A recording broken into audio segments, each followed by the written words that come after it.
All right, so today we're going to get into something a little unsettling. Imagine like you're just scrolling through TikTok. Mhm.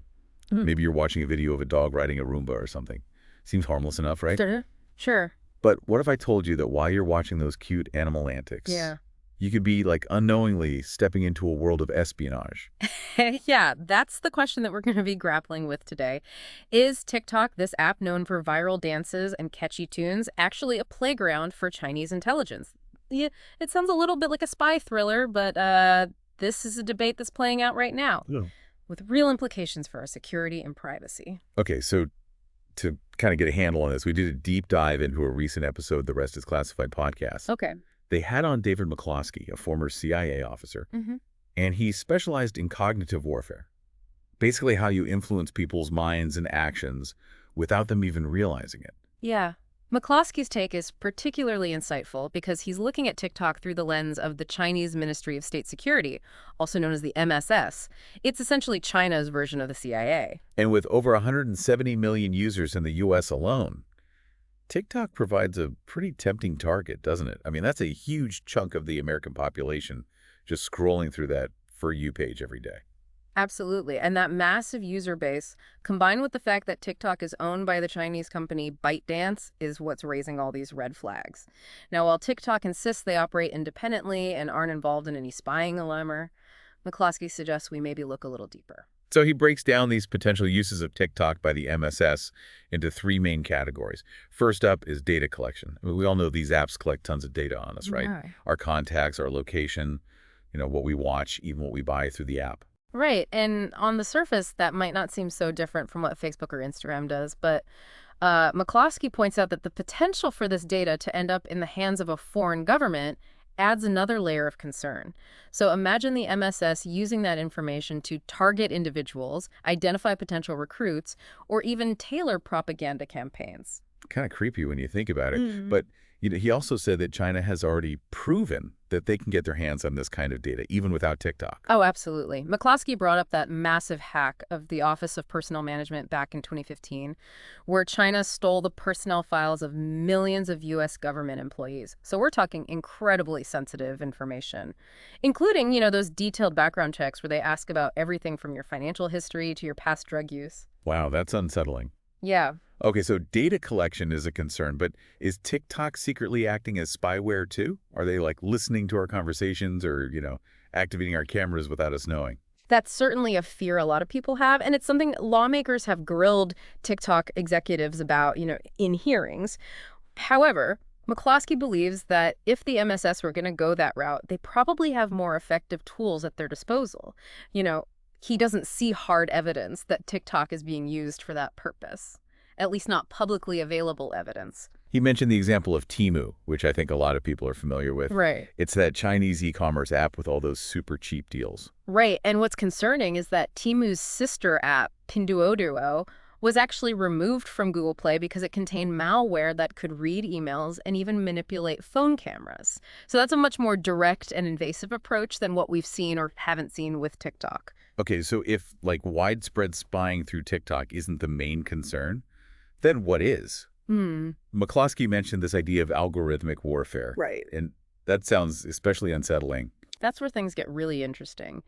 We all know TikTok's algorithm is incredibly powerful, and it learns what you like and feeds you more of it, which is how you can get sucked into watching hours of cat videos without realizing it. Right, and that's all fun and games until somebody decides to use that power for something a little more sinister. Exactly. McCloskey argues that control of that algorithm could be used to shape opinions and actions. So imagine subtly promoting or suppressing certain topics, feeding you information that reinforces a particular narrative, even if you don't realize it's happening. He calls this creating what he calls cognitive cocoons, which are basically echo chambers that amplify specific viewpoints. So he used like a hypothetical example of a conflict over Taiwan.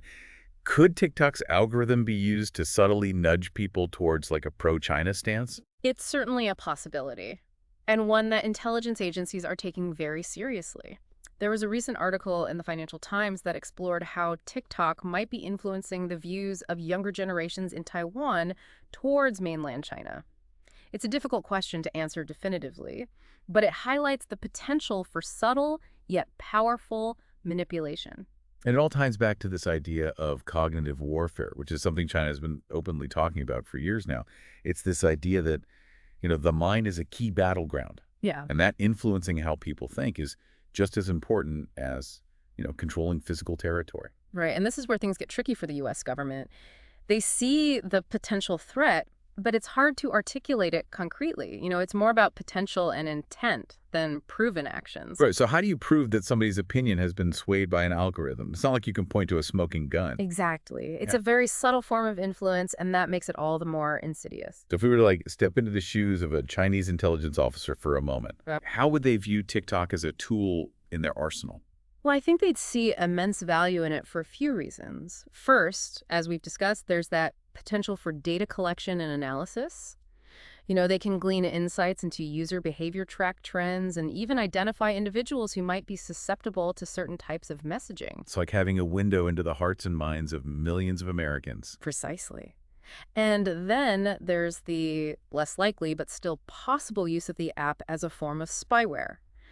Though, as we discussed, McCloskey doesn't see evidence of that happening, yet the potential is certainly there. And let's not forget about that third and most concerning aspect, the algorithmic warfare, that ability to subtly shape opinions and actions by manipulating what people see. It's like a weaponized recommendation engine. Exactly. And even if TikTok isn't actively being used for that purpose right now, the mere possibility that it could be used in the future makes it a valuable asset to Chinese intelligence. It's like having a secret weapon in your back pocket just waiting to be deployed. It's a chilling thought, and it really highlights the challenges we face in this new era of information warfare. It does. And it puts the U.S. government in a difficult position. On the one hand, there are legitimate national security concerns about TikTok, but on the other hand, there are also concerns about free speech and the potential for government overreach if they try to regulate or ban the app. It's a delicate balancing act, for sure. But let's go back to those cognitive cocoons for a moment. How would that actually work in practice? Can you paint a picture for us? Sure. McCloskey describes it as a multi-step process. First, they would identify their target audience, let's say young adults who are interested in politics. Then they would start feeding those users content that aligns with a particular narrative. Let's say it's content that's critical of American foreign policy or that portrays China in a more favorable light. So it's not just about pushing out blatant propaganda. It's about subtly shaping perceptions over time. Exactly. And the beauty of TikTok's algorithm is that it can do this in a very personalized way. It tailors the content to each individual user so it feels more natural and persuasive. So someone who's already skeptical of U.S. foreign policy might start seeing even more content that reinforces those views, while someone who's more neutral might start getting exposed to a wider range of perspectives, some of which might be subtly pro-China. Right. And over time, this can lead to people developing stronger opinions or even changing their views entirely without even realizing they're being influenced. McCloskey gave a hypothetical example of how this could play out during a conflict over Taiwan. Imagine TikTok's algorithm subtly promoting content that downplays the threat from China, or that questions the U.S.'s commitment to defending Taiwan. That's a very real concern, and it underscores the potential power of this kind of algorithmic manipulation. It's not just about spreading misinformation, it's about shaping the entire narrative around an event. It's like planting seeds of doubt and uncertainty in people's minds. And it's important to remember that this isn't just some theoretical threat. Chinese military doctrine explicitly acknowledges the importance of cognitive warfare, and social media platforms like TikTok are seen as key battlegrounds in this new type of conflict. So this is something we need to be taking very seriously. But what can we do about it? How can we protect ourselves from this kind of invisible manipulation? That's the million-dollar question, and there are no easy answers. But one of the most important things we can do is become more aware of how algorithms work and how they can be used to shape our perceptions. It's like developing a more critical eye towards our digital diets. Exactly. We need to be more discerning about the information we consume online and be wary of content that seems designed to evoke strong emotional reactions or confirm our existing biases. We need to ask ourselves, who's behind this information? What's their agenda? It's also important to remember that we're not just passive consumers of information. We have the power to choose what we watch, what we share, and what we engage with. Absolutely. We can break out of those cognitive cocoons by actively seeking out diverse perspectives and engaging in respectful dialogue with people who hold different views. So it's about being more proactive and thoughtful in our online interactions. Precisely. It's about recognizing that the information landscape is increasingly complex and that we need to develop new skills and strategies for navigating it effectively. And it's not just about TikTok. It's about all social media platforms and the way they use algorithms to shape our online experiences. You're absolutely right. TikTok may be the focus of today's deep dive, but the lessons we're learning apply to all aspects of our digital lives. So as we wrap up this part of our conversation, what's the key takeaway you want our listeners to remember? I think the most important thing is to recognize that the line between entertainment and information is becoming increasingly blurred. What we see on social media isn't always what it seems, and we need to be more critical of the information we consume. It's about being aware of the forces, both visible and invisible, that are shaping our online experiences. Exactly. The next time you're scrolling through TikTok or any other social media platform, take a moment to think about the algorithm that's driving your feed. Why are you seeing this particular video? What's the intent behind it? And consider the possibility that what you're seeing might not be as objective or impartial as it seems. That's right. Remember, in the world of espionage, even a seemingly harmless dance video could be part of a larger strategy. Yeah, it's a sobering thought, and it really makes you question, everything you see online. It does. But awareness is the first step towards, taking back control. Okay. So, where do we go from here? What are the potential solutions to this challenge of algorithmic warfare? Well, earlier we talked about the difficulty of regulating algorithms. Right. It's a tricky issue because you have to balance national security concerns with free speech rights. You can't just tell a company, hey, tweak your algorithm to favor certain viewpoints or suppress others. I mean, that would set a dangerous precedent. Absolutely. And even if you could somehow regulate algorithms effectively today, they're constantly evolving. Right. So any regulations would quickly become obsolete. It's like trying to hit a moving target. So what can we do? Are we just at the mercy of these powerful algorithms? Not necessarily. One promising approach is to push for greater algorithmic transparency. Okay. If we can understand how these algorithms work and what factors are influencing our feeds, then we can start to make more informed choices about the content we consume. It's like lifting the veil and seeing what's really going on behind the scenes. Exactly. And transparency isn't just about, individual users being more informed. It's also about holding social media companies accountable for the way they design and deploy these algorithms. So it's a two-pronged approach. Individual awareness combined with collective action. Precisely. We need to push for greater transparency from tech companies and advocate for policies that promote responsible algorithm development and use. And we as individuals can play a role by, being more critical consumers of information and by actively seeking out diverse perspectives. Right. It's about recognizing that we have agency in this digital landscape and that we can shape our online experiences through our choices and actions. So to wrap up our deep dive into your TikTok and the world of espionage, what's the final takeaway you want to leave our listeners with?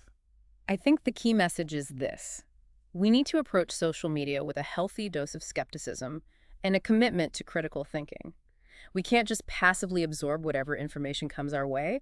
We need to be vigilant in our pursuit of truth and accuracy. It's about recognizing that the information we encounter online is often shaped by, hidden forces, and that we need to be discerning consumers of that information. Exactly. And it's about remembering that our online actions have real-world consequences. Right. What we click on, what we share, and what we engage with can contribute to the spread of misinformation or the manipulation of public opinion. So let's all be mindful of our digital footprints and strive to be responsible citizens in this increasingly complex online world. Well said. And remember, knowledge is power. The more we understand about the forces at play in the digital realm, the better equipped we'll be to navigate it safely and protect ourselves from manipulation. Thank you so much for joining us on this deep dive into TikTok and the murky world of espionage. We hope you found it informative and thought-provoking. Remember to stay curious, stay informed, and stay vigilant. Until next time. This has been The Deep Dive.